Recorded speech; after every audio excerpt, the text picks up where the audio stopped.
በፕሮግራሙ ላይ የተገኙት የቦንጋ ከተማ አስተዳደር ከንቲባ ተወካይና የአስተዳደር ጽሕፈት ቤት ኃላፊ አቶ ዘለቀ ወዳጆ ማህበሩ ለህብረተሰቡ የሚያደርገውን ሰብአዊ ድጋፍ እንዲያጠናክር አመራሩ የበኩሉን አስተዋጽኦ ሊያደርግ ይገባል ብለዋል።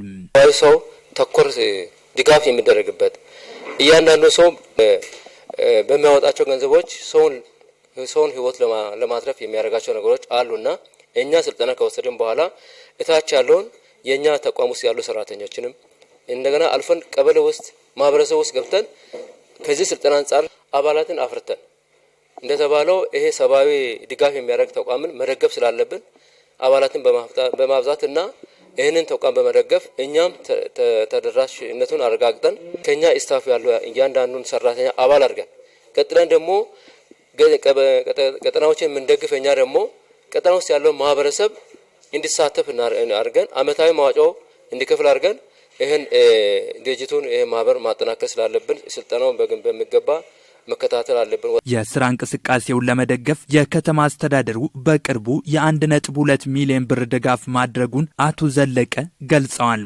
ሲንሰጥ ደግሞ ለምንድነው በዚህ ከተማ ውስጥ ያሉ የእናቶችን የተለያዩ ህመም እንደሚደርስባቸው ሰዎችን በ25 ኪሎ ሜትር ራዲየስ ውስጥ የነሱ አምቡላንስ ሁሉ አገልግሎት እንዲሰጥ ለማድረግ ስምምነት ገብተን ወደ ስራ ገብተናልና በኢትዮጵያ ቀይ መስቀል ማህበር የደቡብ ምዕራብ ኢትዮጵያ ህዝቦች ክልል ቅርንጫፍ ጽሕፈት ቤት ስራ አስኪያጅ አቶ ጋኖ ገረመው ማህበሩ በኢትዮጵያ ላለፉት 90 ዓመታት በርካታ ሰብአዊ ድጋፎችን ሲያደርግ እንደቆየ ገልጸዋል።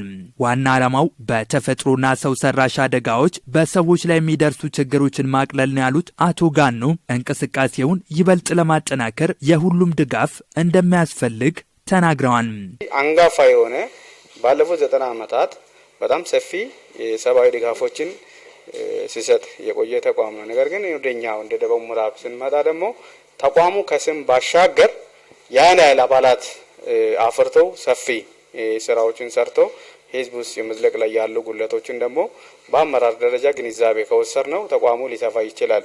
የኢትዮጵያ ቀይ መስቀል ማህበር የደም ባንክና የአምቡላንስ አገልግሎቶችን በመስጠት እንዲሁም የመጀመሪያ የነርሶችን ኮሌጅ በኢትዮጵያ በመመስረት ጠቃሚ ተግባራትን ሲያከናውን መቆየቱን ገልጸዋል።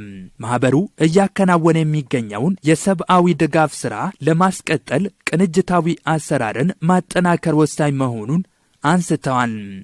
በዚህ ቆይታ ውስጥ አንደኛ ቢያንስ ለቀይ መስቀል ሊኖረን የሚችለውን ነገር ግንዛቤ እናጎለብታለን። በርግጥ ከዚህ ቀደም ሰው ግንዛቤ የለውም የሚል ድምዳሜ የለንም። ግንዛቤው አለን፣ ግን ደግሞ ግንዛቤውን ማጎልበትና ማስፋት ስለሚያስፈልግ ከዚህ ጋር ተያይዘው ሁላችንም ቢያንስ ብንከታተለው የተሻለ የሚሆን ነገር አለ። ተቋሙን በምናይበት ጊዜ ተቋሙ እንግዲህ በቻርተር የተቋቋመ በመንግስት አዋጅ የተቋቋመ ኤንጂኦ ያልሆነ ግን ደግሞ መንግስታዊ ያልሆነ በመንግስት የዓለም አቀፍ ስምምነት መሰረት በአዋጅ የተቋቋመ ተቋም ነው።